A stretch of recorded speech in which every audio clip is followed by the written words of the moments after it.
Good afternoon. My name is Pablo-Michael. I'm with the ISFD Security Review Team, and it's a pleasure to have next to me Michael Howard from Microsoft. Hi, Michael. Very well, how are you? Something a little bit about Michael. Michael is the award-winning co-author of the Writing Secure Code, edition 1 and 2, and he recently published his new book, The Security Development Lifecycle. And he has another book called The 19 Deadly Sins of Software Security. Right. Tell us about something about these books. Books, well, one of the first things you learn whenever you write a book is you're never going to write another book. Oh, and so you read 3 books, even though no, five. You have 5 books now. 5 books now, yeah. And every time I wrote a book, I always promised my wife I would never write another one. And the joke right now is if I write another one, the proceeds go to the divorce lawyers. Oh. So now writing books is hard work. It is hard work, but it's worth it in the long run. But it is a very selfish exercise. Absolutely. So, why can you take your main experience writing secure book? Because it's really an interesting book, and it has an introduction to threat modeling. Yeah.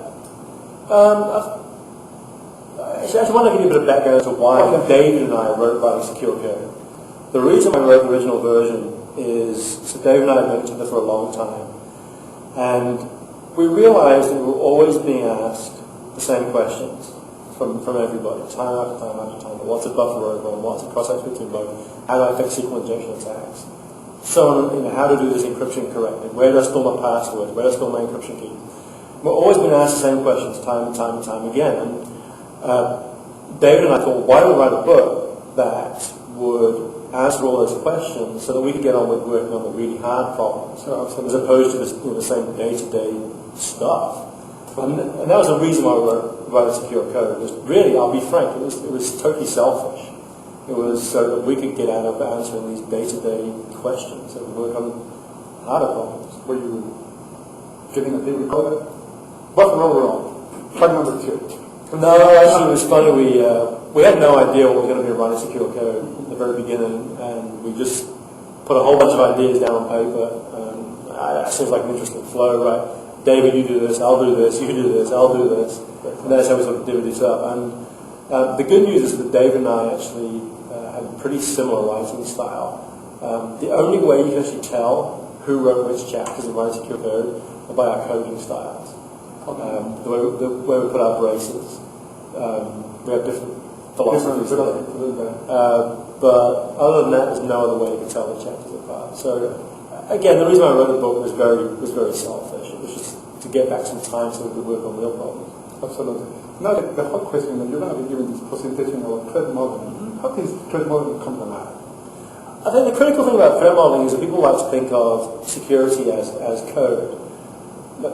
Or actually, just back up from it, a lot of people think security is just trying to protect the network, which is really a very, very dangerous proposition, because if the network's breached, which happens all the time, it does happen all the time, even in very well-maintained systems, the next target is software. And in fact, in some cases, you can penetrate the firewalls easily. And a good example is, it must have been 5 years ago, I was asked to speak to a company who had just spent literally $500,000 on firewalls. Wow. And I actually compromised their back end in about 10 minutes through a SQL injection attack, which went straight through their firewalls. And over port 80 to their web server, SQL injection attack, whammo. Game over. So all that money they spent was for nothing. Being spent something else, basically. Well, it should have been spent. I'm not saying you shouldn't buy defenses. I'm not saying you shouldn't buy firewalls. I'm not saying you shouldn't buy intrusion detection systems. But don't buy them and not think about the code quality of the designs. And so the problem we have today on a coding perspective is everyone thinks about just getting the code right, which I think is absolutely a very valid thing to do. You should always try to get the code right. But you should also recognize that you've got to get the designs right. And we really have no good security design tools except threat modeling.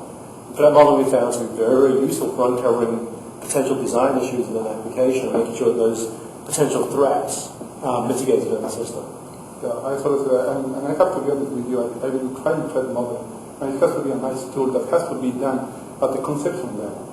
Yeah. What your application is going to be, and then bring threat modeling right away, because you cannot bring, correct me if I'm wrong, you cannot bring threat modeling at the end. So actually you can, but it's used as a bug hunting exercise at that point, as opposed to a design exercise, which is really just dumb, right? Because do this insecure design, and eventually we'll go and find some bugs. The problem with design flaws is they're very expensive to fix, and so you've got to do threat modeling as soon as you can. You can do it later, but it's a very little benefit. Yeah, it's going to be like an exercise to find that bug. Yeah, exactly. Which is really dumb. Now, tell us about the new book, The Security Development Lifecycle. I do believe reading what your weblog is that Microsoft invested some time and effort into this. Right. Well, one of the best parts of the book is actually the history of the SDL at the company. It's very interesting looking at how we evolved the SDL over time. Long story short, we decided to take our existing processes that we have and augment them with best practices, requirements, deliverables, and sort of subtasks that have to be completed. And they're all focused on security and privacy. The general view is that processes today don't deliver secure software, because if they did, we wouldn't have so many security bugs. But everyone has security bugs, doesn't matter who you are. The big difference is you're going to do something about it.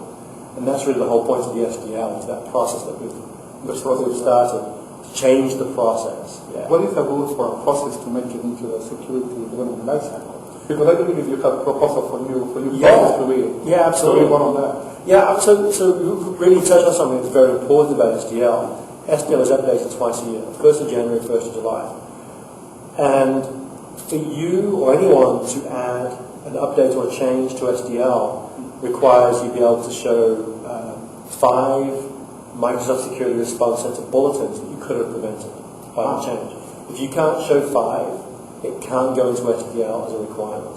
It could go in as a recommendation, but not as a requirement. You've got to show 5 security bugs that you could have prevented. Otherwise, the security development lifecycle process would be too big for us to handle. It will just be a huge tax that engineers would have to pay for unknown benefit. So what's the point? So that's why you show 5 security bugs that you could have prevented.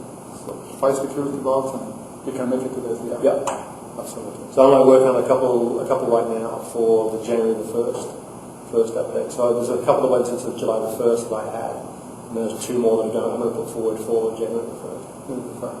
Now, another question, here at the state where Microsoft show, what is your opinion about the open source community and the security strategies? Before I get into that, I want to point out, actually, I have a lot of respect for the open source guys. I genuinely do. But they're not secure. Anyone who says that open source is secure because of insert whatever reason is incorrect. If it were true, they wouldn't have many security bugs. But they do. Don't get me wrong, I have a great deal of respect for open source. But to say that it's secure is urban myth. The evidence just does not bear that out at all. Where's the lack of security bugs? I mean, I see a security bug every single day in the open source community, and there's no sign of that abating. So if I had, in a perfect world, I would love for the leaders of the open source community to say, you know what, enough's enough. Let's, retrench a little bit. Let's get some requirements in place around security, and then move forward from that point on. But right now, I see no one admitting there's a problem. And until you get past the point of denial, you're never going to solve the problem. They'll probably will never be solved away. We're coming to the end to our interview. So, Michael, going to the Galapagos Island in Ecuador. So we're here. Yeah, so we're here. So we're here, that's right. So would it be something that you would consider? I'll consider going to the Galapagos Islands. There's a bounce it by my wife first. Based on the stories you told us about the police and the judges, I don't know. No, thank you for listening to this Mike Howard from Microsoft, and once again it's Pablo-Michael for the security review team. Thank you. Thank you.